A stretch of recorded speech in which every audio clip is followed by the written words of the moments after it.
Hello, how are you? I'm Alex. If you're new here, then it's nice to meet you. And if you're coming back, we're best friends now. You know how this goes. I hope you're doing well, and if not, I totally get that. We've all been there. It's okay. And I hope tomorrow is better. Today, I thought that I would talk a bit about some books that are good to get cozy with. It's been a snowy day. I don't want to go outside because it's cold. And this is just the time of year where it's perfect to snuggle up in your blanket with a cup of hot tea and a good book. So I'm just going to recommend a bunch of books in different categories that I think are good to get cozy with. And yeah, without further ado, let's get started.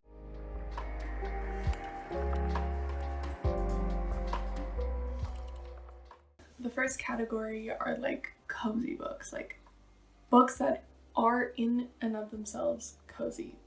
And the first book I have is A Season of Second Chances by Jenny Bayliss. I picked this up recently because of the cover. I'm not gonna lie. The cover is what drew me in. I know I said I'm not gonna do that anymore, but it wasn't that expensive, so I did it. But this was such a fun read. It's like a romance without any of the actual romance parts. You know, like it's not steamy or anything. It's a lot of just like the build up, and it's about this woman who she's in her 40s and she finds her husband cheating, so she leaves him and her restaurant and her town behind, and she moves into this tiny little cottage by the lakeside in this nowhere town where she's house sitting. And this cottage just so happens to come with a tea shop that has been out of business for like decades, and she reopens it and starts her new life there. And it's very sweet, it's very fun, lighthearted, it's thick, so it's perfect for just like sitting down for an entire day and doing nothing but reading. I had a pretty good time with it. Obviously it's kind of set in the winter. It's between the period of like September to December kind of. So I think this is kind of a perfect cozy book. Next, I'd like to recommend The Prince and the Dressmaker by Jen Wang. This is a really, really lovely graphic novel. I think I read this back in the summer and I had such a good time with it. It's a story of this dressmaker who works at like an atelier, I guess. And she kind of makes these avant-garde outfits, and her boss is not a fan of her work, especially because sometimes she goes against the word of the customer. But she catches the eye of someone in the royal family, and she gets hired as a private dressmaker for one of the royal members. And she becomes friends with the prince, who is in the royal family, obviously. And they have such a lovely friendship, and it's all about like having that perfect outfit. You know, when you put on an outfit and it's so you and it just makes you feel so good about yourself and you're like, I can take over the world in this outfit. That is what this book is about. So wholesome. The art is so sweet, and I really love the story. And I think it's a perfect cozy book. It's very much a fairy tale, and in the wintertime, fairy tales just, they feel like the vibe, you know? Next, I want to recommend Little Women by Louisa May Alcott.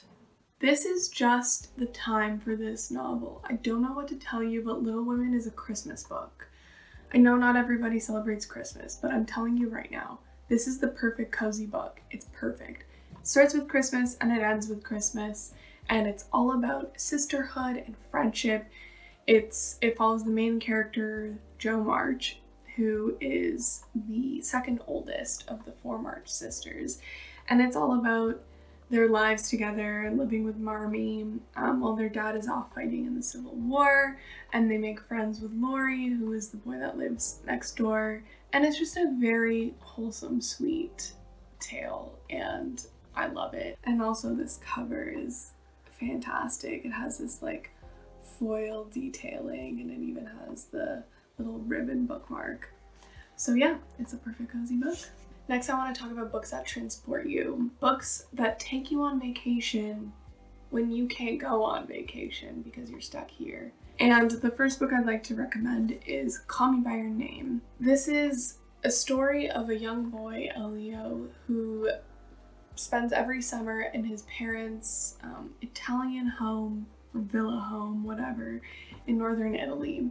And this one summer he meets Oliver, who is one of his parents' guests, who's an older man, and they have a love affair with each other. And it's a lot about like young love and dumb giddiness and lustfulness, and it's just very atmospheric. It's set in Italy in the summer, so it's a very good book to transport you out of whatever winter wonderland you may be in right now and want to get out of.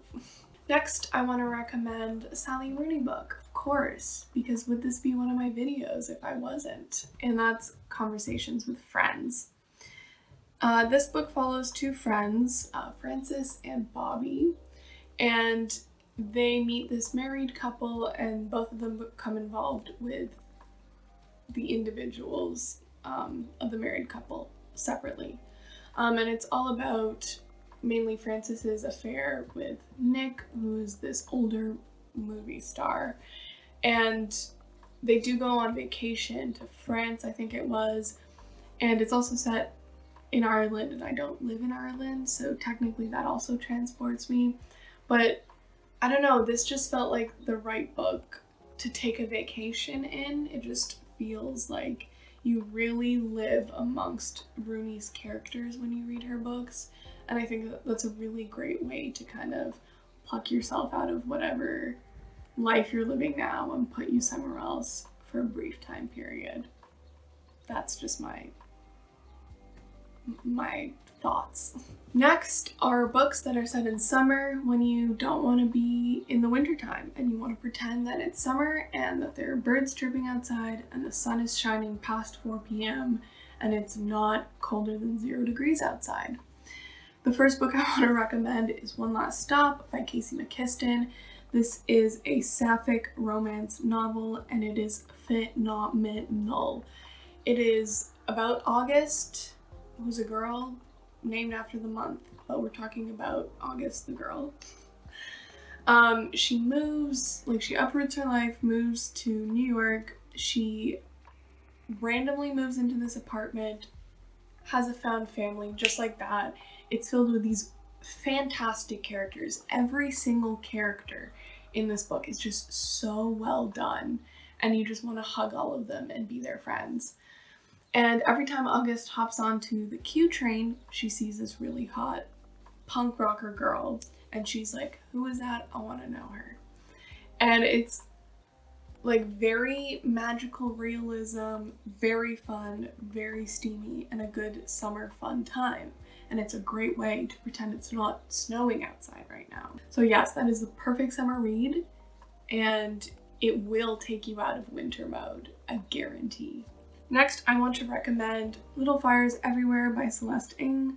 I read this recently. It's kind of a thrillery type of story, very quick read, very quick read, and it's set in summer, so it's perfect. It is hot, it is sticky, and it's a good time. It has a great cast of characters. It's about Pearl and Mia, who are a mother and daughter, who move to this affluent neighborhood with nothing but what fits in their van, and they're renting a home from this very rich family that lives in the neighborhood. And Pearl actually ends up being friends with all the kids in the family, and Mia ends up being the housekeeper kind of for the family. And a lot of stuff just goes wrong, and you kind of have to see for yourself what happens in this. I know it's a hit or miss for some people, but I loved it, and I think Ng is a really talented author, so highly recommend this. This is also the kind of book that you can read in like a single sitting, and I think that's just perfect for wintertime because no one wants to leave their house. And then for my final category is fantasy, because in my mind, fantasy is the genre to read in the wintertime. That's just my opinion, and I'm right, but it's my opinion. The first book I want to recommend is Before the Coffee Gets Cold by Toshikazu Kawaguchi. This is such a fantastic book. I love this book. It is about this magical little cafe in Japan where if you sit in a very specific spot under very specific rules, you can travel back in time as long as you get back before the coffee gets cold. And it details a lot of different relationships like mother-daughter and wife and husband and friends and sisters. And it's a very, very heartwarming story, and it will melt your cold little hearts, I guarantee you. You have to be so far beyond even the Grinch for this not to warm your heart.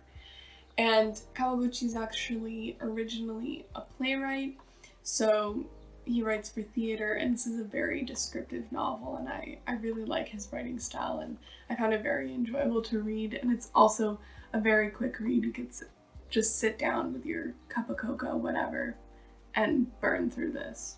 And lastly, I would like to recommend something I reread recently and was one of my favorite books when I was a kid, and that is The Raven Boys by Maggie Stiefvater. This is part of the Raven Cycle series, which is 4 books, and it is one of the best YA books I've ever read, and probably the best fantasy I've ever read, period.